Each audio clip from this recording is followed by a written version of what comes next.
Chris Mannix for the crossover alongside Rohan Nadkarni. So, Rohan, both LA teams are down 0-1 in their respective series. Time to panic or not? But you tell me, which one of these two teams should be the most concerned? So I think it's the team that no one in LA is even really talking about right now, and that's the Clippers, for a few reasons, Chris. First, I mean, losing a home game to start your playoffs, never the way you want it to go. The Clippers are the higher seed. They've lost home court advantage already. I also think the big thing in this series is Luka Doncic has, the potential to be the best player on the floor on any given night. We saw that in game one. He thoroughly outplayed both Kawhi and PG. I do think what the Lakers have going for them, I think they still have the two best talents in this series. But you look at the Clippers, the guys they brought in that they thought would make a difference, whether it was Rajon Rondo, Serge Ibaka, they were brought in for playoff time. And for them to lose their first game together against a Mavs team that, while good, is certainly not unbeatable by any stretch, a Mavs team that they beat last year, for them to come out not flat, but a little caught off guard, looking lost defensively against Luka when they have, two of the best defenders on the planet. I think the Clippers, I don't think they're in trouble, but compared to the Lakers, I think they have to be more concerned. I agree. Kawhi Leonard, before the start of the playoffs, suggested that for the Clippers, it was going to come down to mental toughness. And I agree with him. This Clippers team has all the talent in the world, two all-NBA forwards, good depth now in their front court with Serge Ibaka, who I think is a better fit for this group than Montrezl Harrell.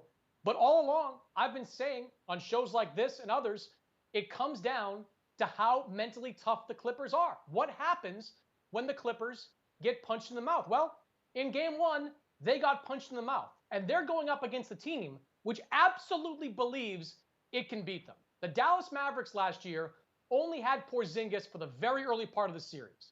Luka Doncic was injured at the very end. This is a better version of the Mavericks that went up against the Clippers last year. They have a healthy Porzingis. Tim Hardaway Jr. has been effective this season. They've got good depth in the form of Jalen Brunson. This team can win.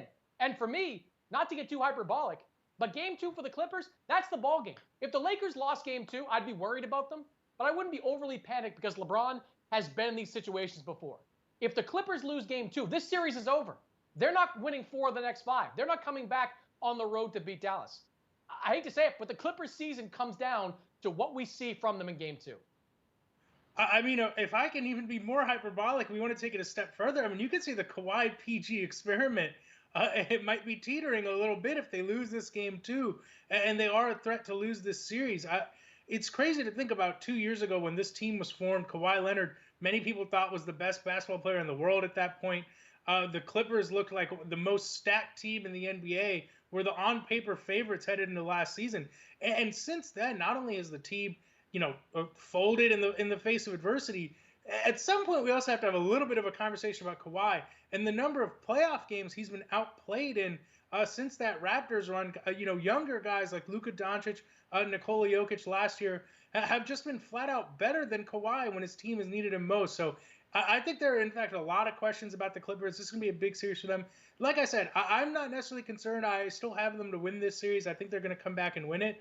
But there are going to be a lot of questions if they drop game two and do somehow end up losing this series. Now, look, Kawhi, outside of LeBron, you can make an argument as being the best playoff performer of the last 5 or 6 years. But if they go out early for the second consecutive year, a lot of shine is going to come off that. For more, check us out over at SI.com.